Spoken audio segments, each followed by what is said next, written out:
Never interfere when a man is focused on feeding himself. That is one of life's rawest truths. I learned that lesson instantly. No need to roam the streets chasing wisdom for years like most people. One thing became crystal clear: never mess with someone's way of making a living.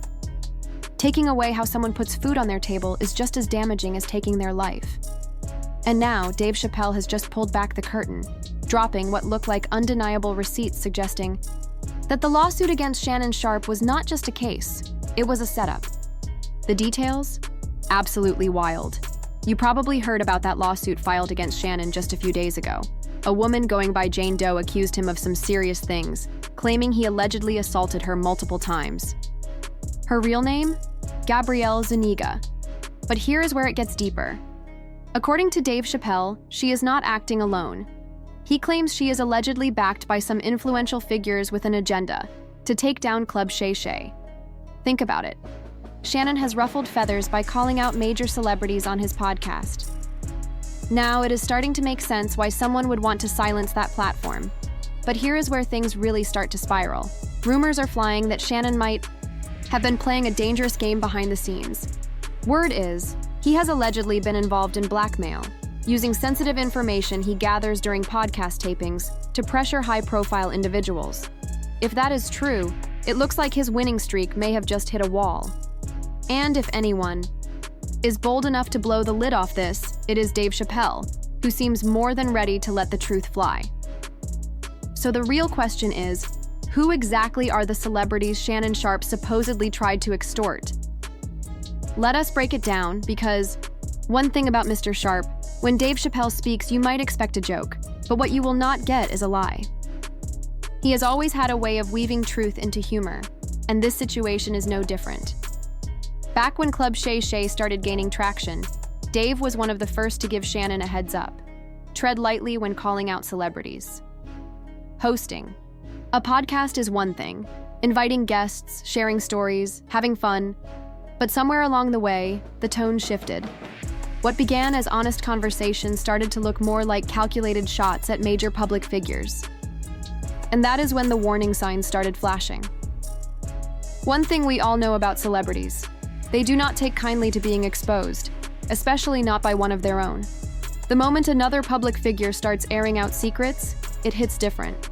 So when Cat Williams pulled up to Club Shay Shay last year and delivered that now infamous interview, it shook the room. He did not hold back. He tore into folks, name after name. And that is when Dave Chappelle reportedly sent Shannon a warning. He asked, "What part of the game is this?" A sharp reminder that things were getting real. Cat did not just speak his truth, he devoured reputations. He never said a word about any of the white entertainers. None of them operate like that. Cat Williams, one of the most talented storytellers in the industry, started painting harsh portraits of his own people. And the question became, why paint us so ugly? Dave's message was clear: enough is enough. Hurt people may hurt others, but he emphasized, I am a hurt person who never hurt people. Cat, on the other hand, had made it a pattern. Dave also accused certain folks of trying to sabotage the careers of fellow Black comedians. He shared, "If I told my story, it would break your heart. I lost it all and never snitched on anyone. Now Cat is out here acting like he is the guardian of truth?" Dave made it plain. He still respects Cat, but had to ask, "Tell me, what kind of game tears down another man's hustle? Where is the line when one celebrity starts publicly tearing down another?" And it was not hard to see why Dave was speaking out. Shannon had celebrities fuming. When fans gossip or toss out theories, that is one thing. But when one celebrity uses another celebrity's platform to air out grievances, that hits different. That feels like betrayal. Where was the solidarity? The loyalty? Because let us be real, Club Shay Shay became the stage for some of the wildest revelations of the year. Everyone remembers Cat's explosive interview, the one that shaped the narrative for 2024 and sparked a chain reaction of exposés. That interview, over 80 million views. It is now the most watched podcast episode on the entire platform. But the interview did not sit right with a lot of celebrities, and that was the moment things began to spiral for Shannon Sharpe. To be fair, Cat Williams really let loose during that sit-down, calling folks out left and right. And some people felt like the energy he brought was not just raw honesty, it was bitterness. With his career having hit some rocky patches in recent years, there were whispers that Kat was not just venting, he was low-key hating. One of the first targets? Cedric the Entertainer. Kat accused Cedric of stealing material from other comedians and then claiming it as his own. That struck a nerve. Kat passionately said, Kat's bold takedown did not sit well with Cedric the Entertainer, and it was only a matter of time before he fired back. Taking to Instagram, Cedric defended his legacy, making it clear he would not let one man's opinion erase decades of work. Revision is history, he wrote, implying Kat was twisting facts. My career cannot be reduced to one joke that Kat Williams claims is his. Cedric reminded everyone that he had built a solid career, starring in over 40 films and creating recognizable comedy brands. He even pointed out that he once gave Kat a major opportunity at the Gibson Amphitheater, hinting at the irony of Kat now trying to tear him down. All that tough talk is corny, he said firmly. I'm a grown man. This is not going to play out how you think. You do you, I got mine. But Cedric was not the only one clapping back. Kevin Hart also entered the chat, and he did not mince words. Taking his frustration to social media, Kevin called Kat a clown who belongs in a circus. And honestly, given how personal things had gotten between them, it was no surprise Kevin chose to respond with that level of heat. After all, Kat had previously accused Kevin of being a fraud, claiming the polished, ultra-successful image presents is just smoke and mirrors. According to Kat, the Kevin Hart people see on screen and social media is a carefully manufactured persona, not the real man behind the curtain. With accusations flying and egos bruised, it was clear the comedy world was in the middle of a full-blown civil war. According to Kat, the image Kevin Hart presents to the world is more fiction than fact. He claims Kevin has been selling a carefully packaged version of himself that does not reflect the reality of his journey. In over a decade of being in the industry, Kat points out that no one in Hollywood seems to recall ever seeing Kevin perform in a truly sold-out show or receiving thunderous standing ovations in major comedy clubs. What really raised eyebrows for Kat was Kevin's meteoric rise. He noted that Kevin arrived in Los Angeles and, within his first year, had not only landed his own network sitcom, but also headlined a movie, Soul Plane. Have you ever heard of a comedian pulling that off so quickly? Kat asked. Before him? After him? Never. That's what a plant looks like. Kat suggested that Kevin's success was not organic, but orchestrated, something manufactured behind closed doors rather than earned step by step like most others in the game.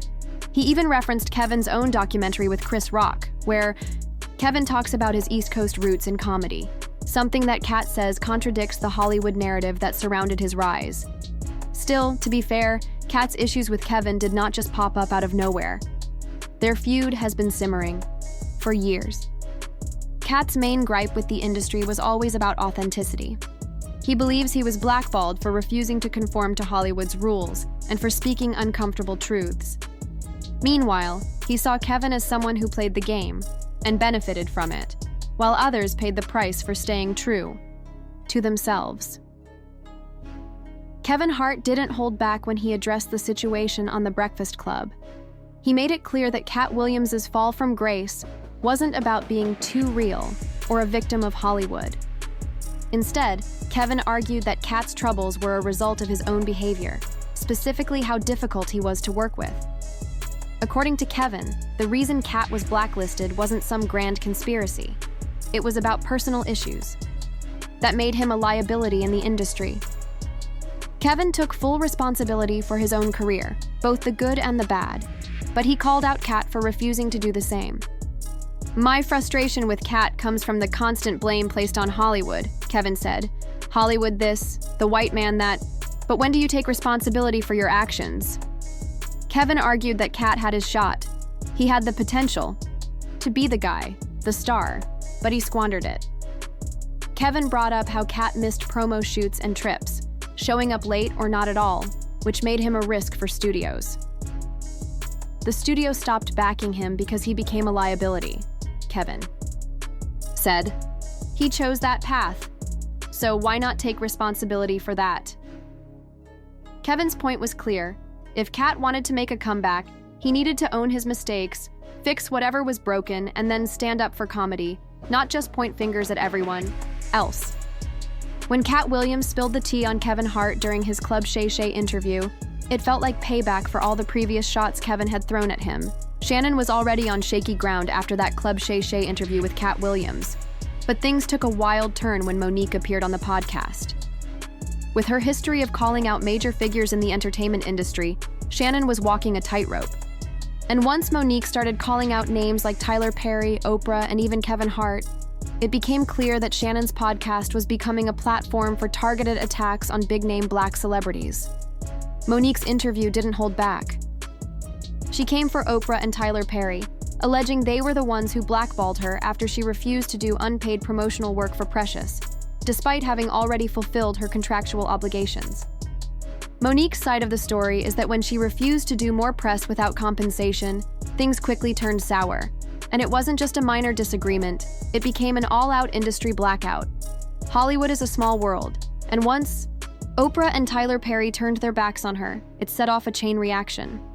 No one wanted to associate with her, fearing the repercussions of taking the wrong side.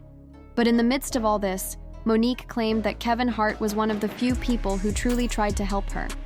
She said Kevin was genuinely there for her, acting like he was her ride or die when everyone else turned away.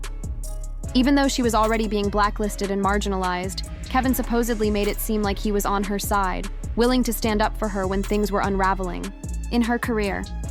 However, her experience with the rest of the industry painted a much darker picture of how quickly people can distance themselves from those who've been blackballed, especially when powerful figures like Oprah and Tyler Perry are involved. Monique's story about Kevin Hart was one of betrayal. She genuinely believed in Kevin's support when he claimed to have her back, but as soon as things got tough, Kevin flipped on her, ghosting her without any warning. To make matters worse, she claims he didn't have the courage to cut ties directly. He had others do his dirty work for him. That move stung the most because it felt like Kevin had pretended to be on her side, only to turn his back when things became inconvenient for him. But Monique didn't just rely on her word. She claimed to have audio evidence showing Kevin throwing her under the bus. In her own words, she could prove that Kevin groveled to Tyler Perry for his own gain, betraying her trust in the process. She even recounted a moment that upset her deeply when Skip Bayless disrespected Shannon Sharpe on air, telling him to put those goddamn glasses back on. Monique was disappointed that Shannon didn't stand up for himself in that moment, feeling that it was the perfect time for Shannon to defend himself and take control of the situation. With all the backlash from the public and celebrities alike, it's no surprise that Shannon and his podcast Club Shay Shay have become more controversial. D.L. Hewley even called out the show for being messy, accusing Shannon of allowing his guests to spread lies and false narratives, further escalating the drama. It's clear that Shannon's podcast has stirred up some serious tensions in Hollywood, with accusations flying and celebrities feeling more exposed than ever. Club Shay Shay has gotten messier, and it's no longer just about sports or casual conversations. It's becoming a space for all kinds of revelations and personal grudges. The drama surrounding Shannon Sharpe's Club Shay Shay continues to escalate. Monique, who has become notorious for airing her grievances on social media, recently made waves by recounting a story where she felt disrespected by a Would You Rather game played on the show when she was a guest. She seemed genuinely offended by it, although it's hard to tell whether it was really that serious or just another moment for her to make headlines. But if that wasn't messy enough, word around town is that Shannon has allegedly been using some unsavory tactics behind the scenes. Rumors are swirling that he's been blackmailing celebrities for the juicy stories they share on his podcast, keeping some of the most explosive moments for himself and using them as leverage.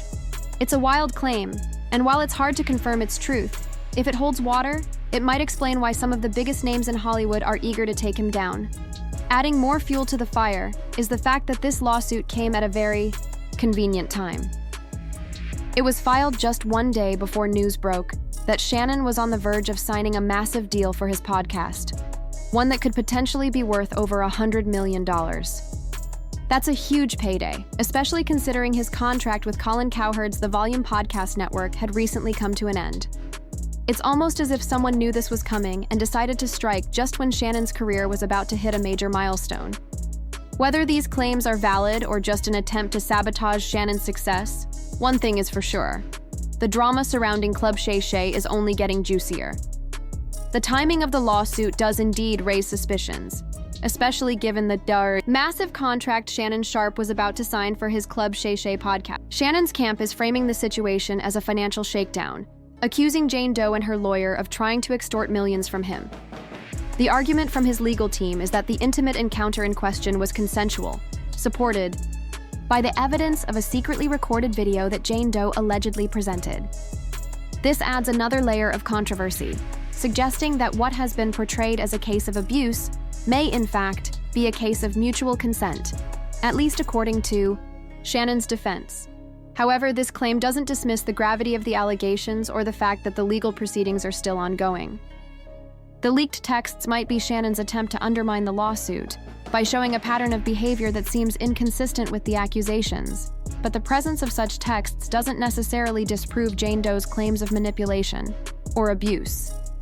The public nature of this dispute, with the focus shifting from legal arguments to personal character attacks, is only complicating matters further for both parties involved. The outcome will ultimately hinge on the legal process, but in the meantime, the battle for public opinion rages on. Sharpe and his team have strongly denied the allegations, claiming that the evidence, including the video, has been manipulated and taken out of context to make the actions appear non-consensual. They argue that the video is part of a larger, coordinated attempt at blackmail, with Miss Aniga allegedly editing the footage to create a false narrative of misconduct. According to Shannon's team, the video and prior text messages clearly demonstrate that the encounter was consensual, with Miss Aniga actively engaging in role-playing and fantasy scenarios, and that all actions were mutually agreed upon. In response, Tony Busby, Jane Doe's lawyer, has maintained that the texts in question were sent before the alleged incident, challenging the timeline that Shannon's team is trying to establish. He asserts that the evidence presented by his client supports the claim that the intimate encounter was not as consensual as the defense suggests, implying that Shannon may have misused his power in the situation. The conflict has escalated into a legal and public battle, with each side pushing their narrative. While Shannon's team is committed to proving that the allegations are false and part of a blackmail scheme, Jane Doe's legal representation insists that the truth will be revealed in court, asserting that the situation was far more complex than a simple consensual encounter. As the case moves forward, it's clear that both sides are prepared for a lengthy and contentious legal process.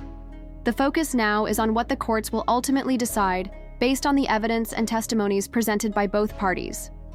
The situation surrounding Shannon Sharpe continues to intensify as both sides exchange increasingly damaging evidence. Jane Doe's legal team has released texts and audio recordings, accusing Shannon of threatening and coercing her, which sharply contrasts with the narrative his legal team has been pushing. According to her lawyer, the released texts and audio paint a